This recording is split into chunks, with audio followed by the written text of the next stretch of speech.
This episode of Marijuana Today Daily is brought to you by our friends over at ease.com, California's top one-stop shop website for legal medical marijuana delivery. If you're a registered medical marijuana patient in California, open up ease.com to pick your products and schedule a delivery. If you're not a registered medical marijuana patient in the Golden State, you should still open up ease.com to check out their well-designed interface and sales platform.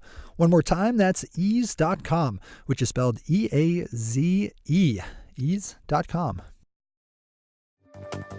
Good morning, Marijuana Nation. It's Tuesday, November 21st, 2017, and you're tuned in to episode 378 of Marijuana Today Daily. I'm your host, Shay Gunther, and I'll be walking you through today's marijuana news and headlines. As always, we have a full and busy day of cannabis news in our hands, so let's jump right into it. Our top story of the day is the $504 billion that the White House is saying is the amount of money the United States lost in 2015 thanks to the opioid epidemic, a sharp increase from a study from a different private group in 2013 that pegged that year's total loss at just under $80 billion. The $500 billion estimate was released on Monday by the White House Council on Economic Advisors and includes both illegal opioid drugs like heroin as well as prescription painkillers. The report comes a month after President Vladimir Trump freed up a whopping $57,000 in additional opioid-focused funding through his declaration of a public health emergency, which stopped short of the more substantial action of declaring a national state of emergency. Our final top two stories of the day are paired around the sad story of MassRoots, the once high-flying marijuana social media network turned POS provider, turned analytics company, turned compliance software developer that's been embroiled in a very public fight with its founding former CEO Isaac Dietrich, who was booted by the MassRoots board just last month. The latest angle on this story broke yesterday evening as John Schroyer over at Marijuana Business Daily posted up a good piece detailing a lawsuit filed last week by MassRoots against Mr. Dietrich, in which it accuses him of stealing $250,000 and engaging in illegal drug use and improper sexual activities. The suit claims that Dietrich paid out the money to himself and others in payments he hid from the company. In response, Dietrich said that the lawsuit was completely unfounded and frivolous and was a response to our third and final story of the day, which is the proxy process initiated yesterday by Mr. Isaac Dietrich against MassRoots in a bid to regain control of the company he started in 2013. Alicia Wallace over at the Cannabist has a great piece up about the proxy request, which asks the U.S. Securities and Exchange Commission to set up a meeting and vote of company shareholders to elect a new board. Dietrich, who owns just under 16% of the company, wants to clear out current board members Terrence Finch, Trip Kieber, and Ian Sieb and replace them with a new trio made up of Charlie Bloom, Nathan Shelton, and Cecil Kite. This is a great story to jump over for the full read, as there's a lot going on. As always, we have all the news we cover linked to on our website at mjtodaydaily.com and on our Twitter account at mjtodaydaily. Those are our top stories for today. It's time for Marijuana Today Daily Headlines Blitz. Before we blitz out in headlines, let's quickly thank our sponsor, ease.com, California's top one-stop shop website for legal medical marijuana delivery. Ease has a very cool business model in that they don't actually touch medical marijuana products themselves. What they do is provide a well-designed interface and sales platform that allows top California dispensaries to offer easy delivery service to their medical marijuana customers. When a registered medical marijuana patient opens up ease.com, they're presented with a wide range of medical marijuana products for delivery, everything from flower and concentrates to edibles, topicals, and accessories. And because Ease is super picky about the dispensaries they choose to work with, their customers know they're going to get the best products at the lowest prices. Learn more about how Ease makes the experience of buying medical marijuana better over at ease.com, which is spelled E-A-Z-E, ease.com. All right, time for the Blitz. Yesterday, activists in Michigan turned in around 365,000 signatures in support of putting an adult use legalization question on next year's ballot.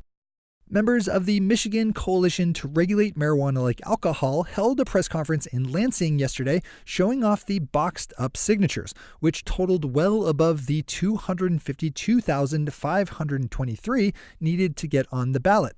The measure would set up a taxation and regulation system and allow adults 21 years of age and older to possess up to 2.5 ounces of cannabis, with a 10% tax stacked on top of a statewide sales tax of 6%. State officials will check the signatures over the next couple of months, and if they verify that enough are valid, the proposed measure would first go to the state legislature, where it can either be modified and passed into law or handed directly to the voters via next year's ballot. This is certainly a story we'll keep an eye on as the state continues to work to expand their medical marijuana program. Friday marks the deadline for applying to the state of Ohio for one of its medical marijuana dispensary licenses. With up to 60 licenses to grant, the state got a total of 370 applications. Due to the way the state is apportioning licenses, however, a number of more remote parts of the state received 0 applications, which trims down the number that will be handed out initially to 57. This is a good one to open up for the full read if you're into the Ohio scene. Legal marijuana sales in Nevada continue to be strong, with September bringing in just under $28 million in sales from adult use cannabis, with the state keeping $4.7 million for its troubles. That $28 million total is around $5 million more than the state projected, which bodes well for their other projection that legal marijuana taxes will pay around $50 million to the state in the first year of operations. Jumping out east to Maryland, we find the chairman of the state's legislative Black Caucus saying that he wanted to hold public hearings on the wisdom of legalizing adult use marijuana. State Senator Ronald Rice announced yesterday his intent to schedule the hearings for late January after newly elected Phil Murphy is sworn into office. We'll follow along as this one develops. Florida's Office of Medical Marijuana Use just signed a contract with a private company who will handle the process of filtering through applications to become medical marijuana patients. I've reported on this story arc before, as some prospective patients are saying it can take up to 90 days for their applications to be finalized. The state office signed a contract yesterday with Veritech Solutions, LLC, who will wade into a backlog of more than 20,000 unprocessed applications. Tom Angel over Marijuana Moments picked up on a proposed bill introduced yesterday in the U.S. Senate that would free up the District of Columbia to actively legalize the adult use of marijuana. Washington, D.C. is in the unique position of being the seat of our nation's power without having much of its own over regulating its internal affairs, with federal lawmakers controlling how certain aspects of the city operates. In this case, it's a federal ban on the district from spending any money setting up rules and regulations for a commercial adult use system. The bill was introduced by Republican Senator Thad Cochran of Mississippi and has to not only survive the U.S. Senate before finding its way to law, but also a hostile House of Representatives and a dangerous trip through conference committee. Yet another one we'll keep an eye on. And finally for today, Marijuana Business Daily's chart of the week shows the ever-increasing buckets of money it's making via its super popular Marijuana Business Conference, which wrapped up on Friday in Las Vegas and which drew in 18,121 attendees and 678 booths. Those numbers are well above last year's mark of 10,881 attendees and around 320 booths. I was out in Vegas for the show for the third year in a row and can personally attest to just how enormous this thing is starting to feel. Those are the headlines and news for the day. I'll be back with you again tomorrow morning with another information-packed episode of Marijuana Today Daily. But in the meantime, if you have any stories to share or feedback to give, zip us an email to headlines@mjtodaydaily.com. And while you're clicking around the interwebs, swing over to our Twitter account at MJTodayDaily and visit our website at mjtodaydaily.com to find links to all the news we cover.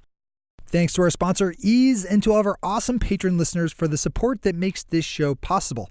To join the illustrious ranks of the patron listeners yourself, swing over to our website at mjtodaydaily.com and click on that big blue button at the top of the page that says Become a Patron. Today's the day. Do it. I'm your host, Shay Gunther. Thanks for tuning in and starting your day with Marijuana Today.